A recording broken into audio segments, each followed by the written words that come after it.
Shalom semuanya. Menurut kalender Ibrani, dari tanggal 15 September 2023 sampai dengan tanggal 2 Oktober 2024, kita memasuki tahun 5784, yaitu P Dalet. P Dalet artinya 84. Angka 80 menggambarkan mulut. Tuhan kembali mengingatkan tentang peranan mulut kita. Biarlah mulut kita dipakai untuk memuliakan Tuhan, menjauh dari segala kejahatan, dan saling membangun sesama kita. Kalau kita membaca dari Yohanes 8 ayat 43 sampai dengan 44, apakah sebabnya kamu tidak mengerti bahasaku? Sebab kamu tidak dapat menangkap firmanku. Iblislah yang menjadi bapamu, dan kamu ingin melakukan keinginan-keinginan bapamu. Ia adalah pembunuh manusia sejak semula, dan tidak hidup dalam kebenaran. Sebab di dalam dia memang tidak ada kebenaran. Apabila ia berkata dusta, ia berkata atas kehendaknya sendiri. Sebab ia adalah pendusta dan bapa segala dusta. Saudara, saya mau ingatkan kepada kita. Tuhan mengingatkan kepada kita, jangan berdusta. Iblis adalah pendusta dan bapa dari segala dusta. Kalau kita sering berdusta, itu berarti bapa kita adalah iblis. Saya percaya kita akan mengerti semua ini. Dan saya berdoa, tinggalkan segala macam dusta. Ikuti kehendak Tuhan hari-hari ini. Kalau kita membaca Mazmur 34 ayat 13 sampai dengan 15. Siapakah orang yang menyukai hidup, yang mengingini umur panjang untuk menikmati yang baik? Jagalah lidahmu terhadap yang jahat, dan bibirmu terhadap ucapan-ucapan yang menipu. Jauhilah yang jahat dan lakukanlah yang baik. Carilah perdamaian dan berusahalah mendapatkannya. Tuhan Yesus berkata juga dalam Matius 12 ayat 36 sampai dengan 37. Ia berkata, setiap kata sia-sia yang diucapkan orang harus dipertanggungjawabkan pada hari penghakiman. Karena menurut ucapanmu engkau akan dibenarkan, dan menurut ucapanmu pula engkau akan dihukum. Mulut bisa diterjemahkan juga sebagai apa saja yang kita ketik dalam sosmed. Kalau kita membaca dari Roma 10 ayat 9 sampai dengan 10, dikatakan, sebab jika kamu mengaku dengan mulutmu bahwa Yesus adalah Tuhan, dan percaya dalam hatimu bahwa Allah telah membangkitkan dia dari antara orang mati, maka kamu akan diselamatkan. Karena dengan hati orang percaya dan dibenarkan, dan dengan mulut orang mengaku dan diselamatkan. Jadi untuk diselamatkan, kita tidak hanya percaya dengan hati saja, tetapi juga dengan mulut harus mengaku dan menyaksikan tentang Tuhan Yesus. Dan apa yang kita saksikan, itu juga yang harus kita lakukan. Katakan amin.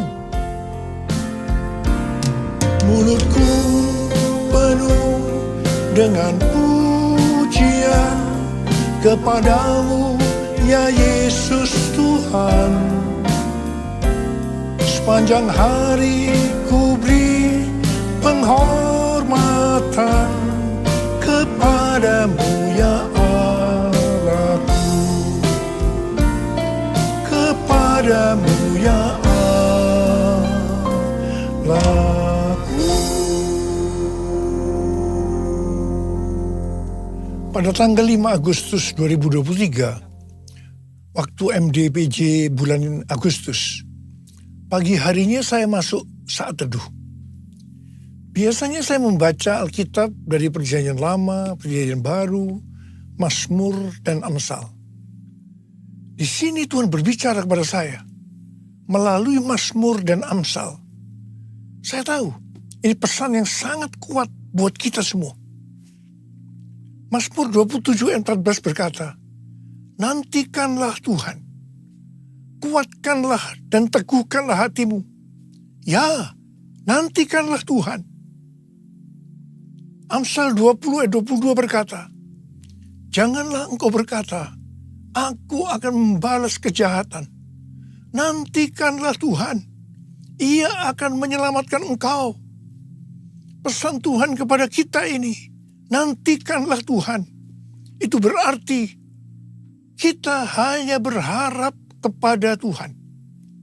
Dalam menantikan Tuhan, kita diminta banyak berdiam diri dalam hadirat Tuhan. Dalam doa, pujian, penyembahan, bersama-sama dalam unity siang dan malam. Orang yang menantikan Tuhan, orang yang berharap hanya kepada Tuhan, akan mengalami seperti apa yang dituliskan dalam Yesaya 40 ayat 30 dan 31. Orang-orang muda menjadi lelah dan lesu, dan teruna-teruna jatuh tersandung. Tapi orang-orang yang menanti-nantikan Tuhan mendapat kekuatan baru. Mereka seumpama Raja Wali yang naik terbang dengan kekuatan sayapnya. Mereka berlari dan tidak menjadi lesu. Mereka berjalan dan tidak menjadi lelah. Haleluya. Orang yang berharap Tuhan diperbarui kuatnya, terbang naik dengan sayap Raja Wali. Berlari tiada penat, berjalan tiada lelah. Ajarku harap kau Tuhan. Tuhan menetapkan langkah-langkah orang yang hidupnya berkenan kepadanya. Apabila ia jatuh, tak sampai tergeletak, sebab Tuhan menopang tangannya. Tangannya, tangannya, oh tangannya, tangannya, sebab Tuhan menopang tangannya. Apabila ia jatuh, tak sampai tergeletak, sebab Tuhan menopang tangannya. Angkat tangan kita, sebab Tuhan menopang tanganku, sebab Tuhan menopang tanganku. Sekali lagi, sebab Tuhan menopang tanganku. Haleluya. Dalet atau angka 4 digambarkan sebagai sebuah pintu terbuka, dan juga digambarkan dengan seorang dengan posisi yang membungkuk, menunduk, yang melambangkan kerendahan hati dan kesadaran bahwa kita tidak memiliki sesuatu apapun jika tidak diberikan oleh Sang Pencipta. Daud adalah gambaran dari seorang yang terus berupaya untuk memiliki hati yang berkenan kepada Tuhan. Nama Daud mengandung arti dari kerendahan hati kepada kerendahan hati. Kita adalah murid-murid Tuhan Yesus. Dan sesuai dengan 1 Yohanes 2 ayat 6, maka murid Tuhan Yesus adalah mereka yang hidupnya sama seperti Kristus telah hidup. Dalam Filipi 2 ayat 5 sampai dengan 11 dikatakan, hendaklah kamu dalam hidupmu bersama menaruh pikiran dan perasaan yang terdapat juga dalam Kristus Yesus, yang walaupun dalam rupa Allah tidak menganggap kesetaraan dengan Allah itu sebagai milik yang harus dipertahankan, melainkan telah mengosongkan dirinya sendiri dan mengambil rupa seorang hamba dan menjadi sama dengan manusia. Dan dalam keadaan sebagai manusia, ia telah merendahkan dirinya dan taat sampai mati, bahkan sampai mati di kayu salib. Itulah sebabnya Allah sangat meninggikan dia dan mengaruniakan kepadanya nama di atas segala nama, supaya dalam nama Yesus bertekuk lutut segala yang ada di langit dan yang ada di atas bumi dan yang ada di bawah bumi, dan segala lidah mengaku Yesus Kristus adalah Tuhan, bagi kemuliaan Allah Bapa. Di sini Tuhan Yesus mengajarkan kepada kita tentang kerendahan hati. Murid Tuhan Yesus adalah mereka yang memiliki kerendahan hati seperti Tuhan Yesus. Dan mereka akan dipakai untuk menyelesaikan amanat agung. Ku mau hidup seturut kehendak Tuhan. Ku mau memberi semua yang ku dapat berikan. Ku mau cinta Dia lebih dari semua. Ku tak dapat membalas kasih-Nya. Ku tak dapat membalas kasih-Nya. Ku tak dapat membalas kasih-Mu. Tuhan Yesus. Tuhan Yesus. Hari-hari ini kita telah meninggalkan P Gimel tahun 83 dan memasuki P Dalet 84. Gimel, angka 3, merupakan gambaran seekor unta yang dipakai untuk mengangkut barang-barang. Gambaran dari kemakmuran dan kekuatan. Jadi dapat diartikan mereka yang kelihatannya memakai kekuatan atau kemampuan baik secara jasmani atau finansial yang sedang menuju Dalet 4 yang merupakan proses pembentukan dan pemurnian yang akan menghasilkan kerendahan hati. Untuk menjadi rendah hati, kita perlu mengalami proses. Perlu ada pemurnian. Sesuai dengan doa Tuhan Yesus dalam Yohanes 17. Maka unity adalah kunci utama untuk terjadi penuaian jiwa besar-besaran. Rasul Paulus dalam Filipi 2 ayat 2 sampai dengan 4 mengajarkan kepada kita tentang unity yang didasarkan pada kerendahan hati. Di situ dikatakan, hendaklah kamu sehati sepikir, dalam satu kasih, satu jiwa, satu tujuan, dengan tidak mencari kepentingan sendiri atau puji-pujian yang sia-sia. Sebaliknya, hendaklah dengan rendah hati, yang seorang menganggap yang lain lebih utama daripada dirinya sendiri. Dan janganlah tiap-tiap orang hanya memperhatikan kepentingannya sendiri, tetapi kepentingan orang lain juga. Hari-hari ini kita sedang berada dalam era Pentakosta ketiga yang mengakibatkan penuaian jiwa yang terbesar dan yang terakhir sebelum Tuhan Yesus datang kembali. Kita harus unity supaya terjadi kolaborasi. Tembok Yerikho dunia terlalu besar untuk dapat diruntuhkan kalau sendiri-sendiri. Belum lagi masing-masing aliran kekristenan memiliki banyak kelemahan. Namun kalau berkolaborasi, tembok Yerikho dunia tadi akan lebih mudah untuk diruntuhkan. Amin. Memasuki usia 35 tahun dari gereja kita, GBI Jalan Jenderal Gatot Subroto, kita diingatkan bahwa DNA gereja kita adalah restorasi Pondok Daud. Yaitu doa, pujian, penyembahan bersama-sama dalam unity siang dan malam. Pondok Daud direstorasi supaya terjadi penuaian jiwa besar-besaran. Ternyata restorasi Pondok Daud ini untuk mempersiapkan Pentakosta ketiga. Untuk mempersiapkan Pentakosta pertama. Dalam Kisah Rasul pasal yang pertama ayat 14a. Dituliskan bahwa pada waktu di kamar loteng Yerusalem, murid-murid Tuhan Yesus bertekun dengan sehati dalam doa bersama-sama. Ini bisa diartikan mereka berdoa, memuji dan menyembah Tuhan bersama-sama dalam unity siang dan malam. Ini adalah prinsip restorasi Pondok Daud.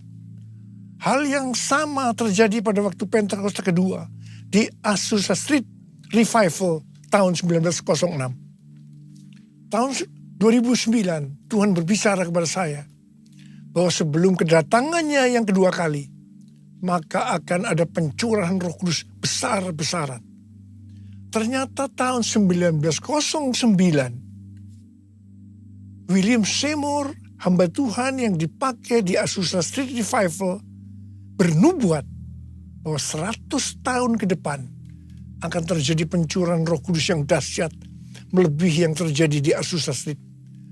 Gerakan ini bahkan tidak akan berhenti sampai Tuhan Yesus datang kembali. Tahun 2013, Tuhan memberikan nama pencurahan Roh Kudus ini sebagai Pentakosta yang ketiga. Ini terjadi di konferensi Empower 21 Asia di SICC Indonesia. Pada tahun 2013 ini juga, dalam Global Council Meeting Empower 21 di Hawaii, Tuhan berbicara bahwa tahun 2033, setiap orang akan mendapatkan kesempatan untuk berjumpa secara otentik dengan Tuhan Yesus melalui kuasa dan hadirat Roh Kudus. Pada waktu itu, saya juga hadir. Setiap kali kita mendapatkan nubuatan, yang kita lakukan adalah memperkatakan meskipun tidak mengerti. Termasuk Billy Wilson sebagai Global Chair Empower 21. Ada kesaksian menarik dari Billy Wilson. Setelah mendapatkan nubuatan ini, dia pergi ke Manila, Filipina, untuk menonton konser Planet Shakers. Dia berpakaian warna merah. Tiba-tiba di tengah konser, acara itu dihentikan oleh pimpinannya yang bernama Neil Smith. Dia berkata, ada suara Tuhan. Kemudian dia menunjuk pada Billy Wilson dan berkata, "Hai, Tuhan yang berpakaian merah, saya tidak tahu Anda, saya tidak kenal Anda, tetapi Tuhan berbicara, Anda harus berpikiran besar." Terus terang saya juga berpikiran seperti Billy Wilson. Bagaimana mungkin hal ini terjadi? Dan hal ini terjadi selama beberapa tahun. Bulan Mei tahun 2022, ada World Prayer Assembly di lantai 11 SICC Tower yang dilaksanakan secara hybrid. Ada 3 pembicara, yaitu Billy Wilson, Rick Warren, Nicky Gamble, yang berbicara hal yang sama, yaitu tentang tahun 2033. Billy Wilson mewakili aliran Pentakosta, Rick Warren mewakili aliran Baptis, dan Nicky Gamble mewakili Anglican. Semua mendapatkan hal yang sama. Bahkan Rick Warren mendapatkan bahwa tahun 2033 adalah goal penyelesaian amanat agung. Tiba-tiba saya mendapatkan suatu pengertian. Saya berteriak, I got it! I got it! Pada waktu di EPT bulan Juli 2022, yaitu saat dimulainya pembangunan EPT, Azusa Street Prayer Tower, saya bersaksi tentang hal ini. Billy Wilson juga ada di sana. Saya percaya ini merupakan peneguhan tentang nubuatan yang didapatkan tahun 2013, yaitu tentang tahun 2033 itu. Tema konferensi di Amsterdam yang tadinya adalah evangelism. A new era of evangelism is dawning. Diubah menjadi everyone. A new era of evangelism. Dalam konferensi ini membicarakan tentang tahun 2033. Ini diikuti oleh sekitar 6.000 orang dari 130 negara yang hadir on-site dan 22 negara secara online. Saya berbicara 2 kali, yang pertama di workshop dan yang kedua di Olympic Stadium hari terakhir. Saya berbicara tentang Pentakosta ketiga. Menjelang akhir dari konferensi ini, dalam rapat diputuskan bahwa tahun 2024 akan ada konferensi Empower 21 Everyone Asia 2024, reaching every person on earth di Indonesia. Tanggal 3 sampai 5 Juli 2024 di SICC dan tanggal 6 Juli di Stadion GBK. Kita percaya ini adalah trigger kegerakan dari next gen dunia. Anak-anak muda. Pada waktu di Amsterdam, di hadapan Global Council Meeting dari Empower 21, saya berkata bahwa saya percaya tahun 2033 setiap orang akan mendapatkan kesempatan untuk berjumpa secara otentik dengan Tuhan Yesus melalui kuasa dan hadirat Roh Kudus. Dan saya berjanji kepada Tuhan akan habis-habisan melayani Tuhan. Saya mau berdoa buat saudara. Ada berapa banyak di antara saudara yang akan berkata seperti saya katakan, Tuhan, saya mau dipakai oleh Tuhan untuk menyelesaikan amanat agung. Dan saya akan habis-habisan melayani Tuhan. Ada berapa banyak yang mau berjanji seperti itu? Angkat tangan saudara. Mari katakan bersama saya.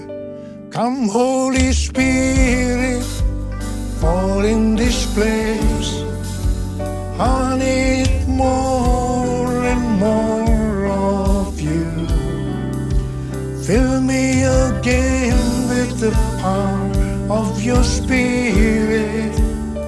Lord, I'm crying out for more and more of you. Mari angkat tangan saudara. Kita berbahasa roh sekarang. Qur'an abat sandal.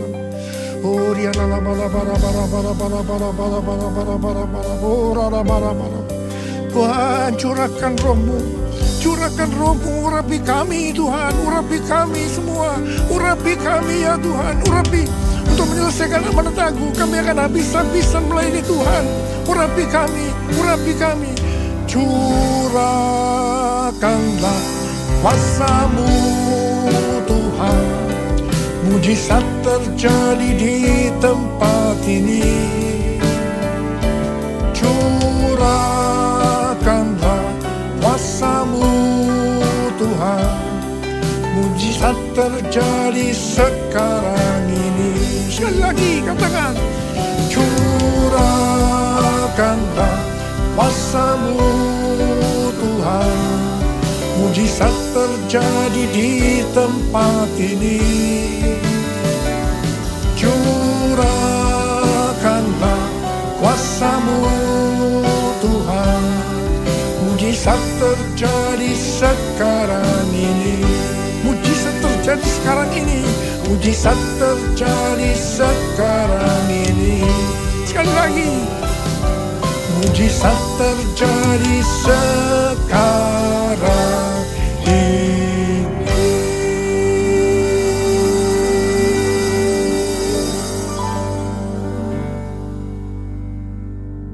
Mari, saudara-saudara, kita akan masuk dalam perjamuan kudus. Kita akan mengingat ayat ini. Sebab setiap kali kamu makan roti ini dan minum cawan ini, kamu memberitakan kematian Tuhan sampai Ia datang. Perjamuan kudus adalah perjamuan Tuhan Yesus sendiri. Setiap kali kita masuk dalam perjamuan kudus, Tuhan Yesus selalu berkata, biarlah ini menjadi peringatan akan aku. Karena itu mari, arahkan hati kita kepada kebaikan Tuhan. Kita akan mengingat kebaikan Tuhan. Supaya kita lebih mengasihi Tuhan Yesus. Kita lebih mengasihi satu dengan yang lain. Mari tundukkan kepala. Bapa, siapakah kami sebelum kami mengenal Engkau? Kami semua orang berdosa. Upah dosa adalah maut, mati. Tapi Engkau yang tidak berdosa telah dijadikan dosa oleh karena kami. Engkau harus turun dari surga mulia, menjelma menjadi manusia, mati ganti kami dengan penderitaan yang luar biasa. Sungguh kalau kami pikirkan betapa baiknya Engkau ya Aba. Kau jadikan kami sebagai anak-anak-Mu. Kau berkati, Kau tuntun, Kau bela, Kau lindungi, Kau sembuhkan kami. Kau juga tegur kalau kami salah, kalau perlu dihajar oleh Tuhan. Itu Engkau ya Aba, itu Engkau. Tuhan akan memberkati kita semua melalui perjamuan kudus. Tapi Tuhan mau kita makan dan minum dengan cara yang benar. Karena itu masing-masing sekarang berdoa. Introspeksi. Lihat keadaan dirimu masing-masing. Jangan menyimpan dosa. Kalau ada dosa yang Tuhan ingatkan, langsung minta ampun. Ampuni. Ampuni saya Tuhan. Ampuni. Minta ampun. Minta ampun. Minta ampun. Supaya diberkati Tuhan. Minta ampun. Bapak terima kasih. Kami akan masuk dalam perjamuan kudus dengan hati yang penuh ucapan syukur. Dalam nama Yesus yang berdoa. Amin. Saudara, mari angkat roti di tangan kanan kita tinggi-tinggi. Sebab apa yang telah kuteruskan kepadamu telah aku terima dari Tuhan. Itu bahwa Tuhan Yesus pada malam waktu ia diserahkan mengambil roti. Dan sesudah itu yang mengucap syukur atasnya. Ia memecah-mecahkannya dan berkata, inilah tubuhku yang diserahkan bagi kamu. Perbuatlah ini menjadi peringatan akan aku. Saudara dikasih Tuhan. Bukankah roti yang kita pecah-pecahkan ini adalah persekutuan kita dengan tubuh Kristus? Mari kita makan dalam nama Yesus.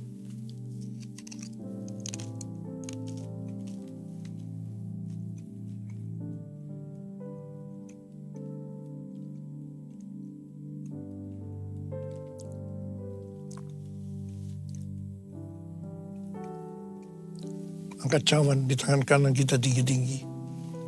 Demikian juga yang mengambil cawan sudah makan lalu berkata, cawan ini adalah perjanjian baru yang dimeteraikan oleh darahku. Perbuatlah ini setiap kali kamu meminumnya menjadi peringatan akan aku. Orang yang kasih Tuhan. Bukankah cawan pengucapan syukur yang atasnya kita ucapkan syukur adalah persekutuan kita dengan darah Yesus. Mari kita minum dalam nama Yesus.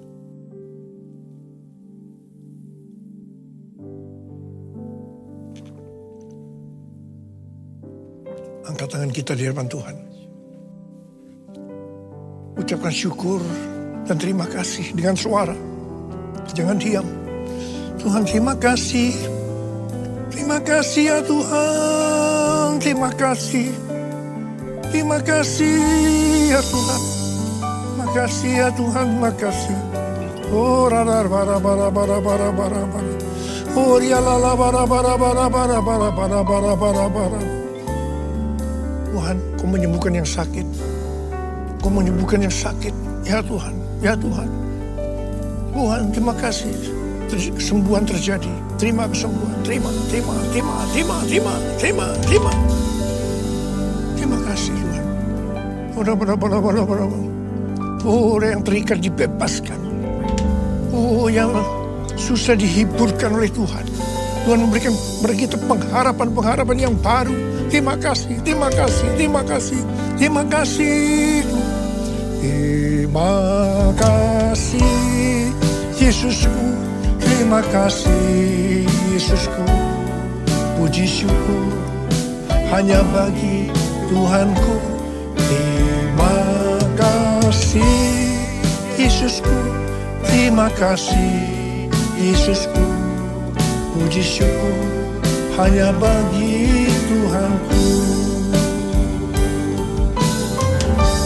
Terima kasih Yesusku. Terima kasih Yesusku. Puji syukur hanya bagi Tuhanku. Terima kasih Yesusku. Terima kasih Yesusku. Puji syukur hanya bagi Tuhanku. Puji syukur hanya bagi Tuhanku. Puji syukur hanya bagi Tuhanku.